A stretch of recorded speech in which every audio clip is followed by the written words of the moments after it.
The following program may contain subject matter and language suitable for mature audiences. Viewer discretion is advised.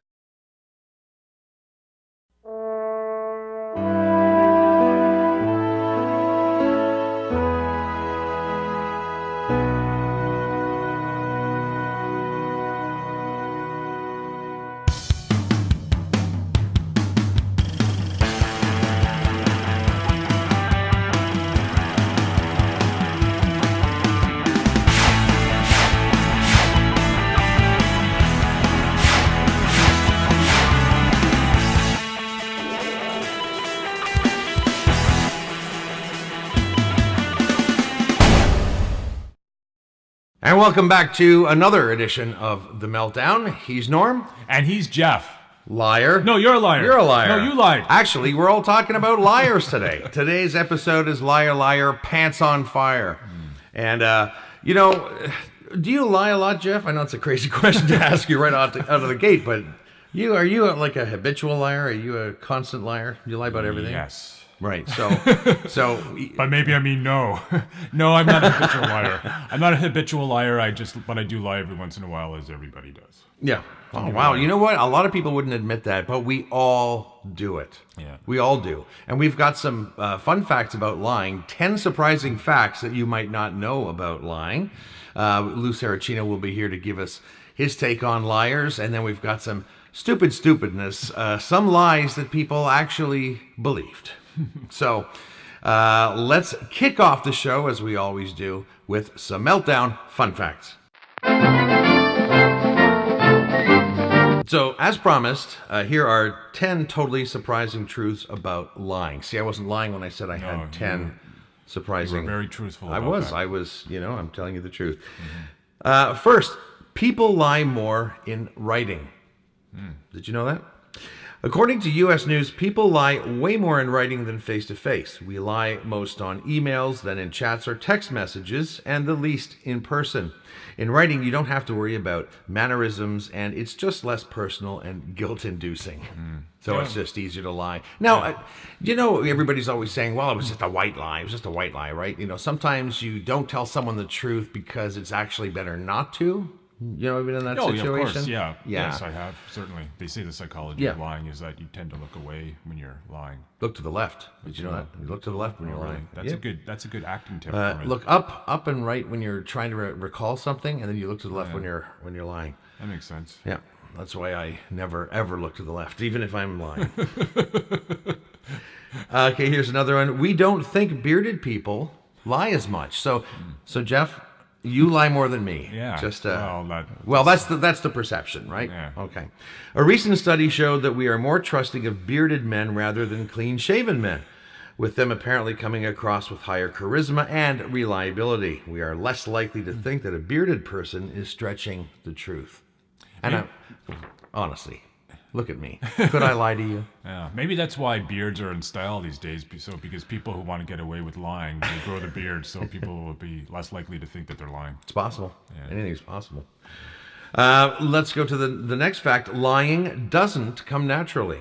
In a study conducted in 2008, researchers found that 100% of participants, when asked to conceal their true emotions, showed signs of their real feelings. This showed that lying doesn't come naturally, not even in a large pool or different types of people. Interesting. Here's one that's health-related. Lying is bad for your health. As reported by USA Today, lying has shown signs of being detrimental to health.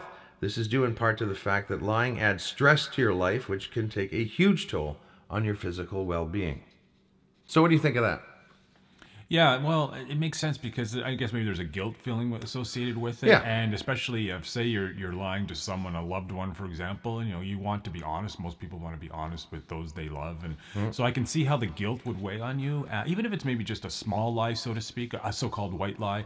I can see how the guilt can weigh on you and cause you some anguish for sure. Yep. Lead to health Lying, problems. yeah, and the guilt leads to stress. The stress leads to deterioration of the cells. Yeah. Here's another one. January is the biggest month for lies. Wow. People tell an average of 7 lies per day in January, compared to the usual average of a measly 4. I bet you can guess what those extra 3 lies are usually about too. Post-holiday diets, vacation details, and how the holidays really went.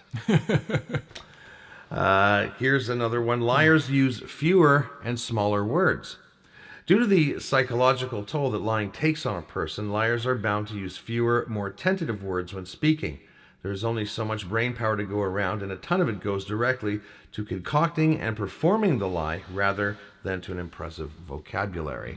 And it's true, when someone's, lying at first, and there's always that point in time where you can come clean and say, you know what, I don't know why I did it, but I lied about that. We tend to keep the lie going, right? And it involves more details, and you always have to remember back, and it's really tough to keep all those facts. I mean, that's why I write everything down. When you're lying. Yeah. Here's another one. It's harder to lie to an attractive person. So, Jeff, as I said before, I'm not only more trustworthy, but people are less likely to lie to me. Yeah, well, I can see it. I never lie to you because you're That's so a lie handsome. right there. Yeah. At least according to a study conducted in 1985, researchers found that it was easier to spot lies when the person was telling them to an attractive person of the opposite sex. I suppose that there's something to be said about feeling vulnerable when faced with an attractive stranger. That makes sense to me. Now, here's an interesting one. Lying and cheating can actually lead to creativity.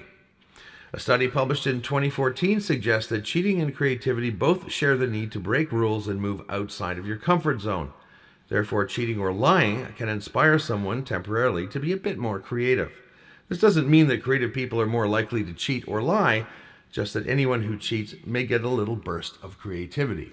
And as we mentioned before, that's probably in line with having to come up with all these different details to support the lie in the first place, right? Well, you're making stories up. And you gotta be creative. Okay, here's another one. People are terrible at detecting lies. The average Joe can only detect lies about 50% of the time. It's hard to tell because a lot of the behavior we've been trained to associate with lying simply isn't true, such as a liar not being able to look you in the eye. Of course, because some people can do that, right? Yeah. Some people are very good at doing that. And our last fact for today, men and women lie for different reasons. Men and women lie in equal amount, but for different reasons. Men tend to lie to make themselves look better, while women tend to lie to make the other person feel better and more comfortable in the conversation. Well, I have something to say about that. But I'm not going to, because it's time now for a Meltdown Minute with Lou.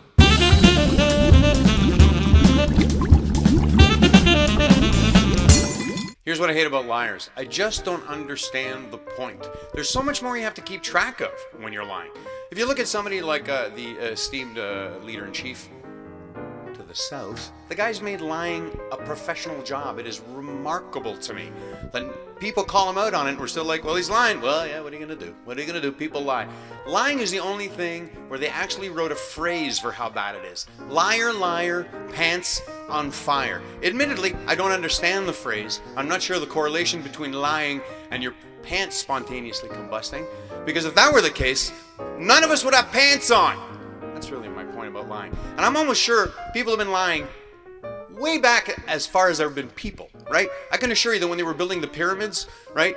Tut, or whoever, he's really the only famous Egyptian I know, was like, when's it going to be done? And the guys building it, who were probably Italian, were like, I'm going to say a week. Lying's bad.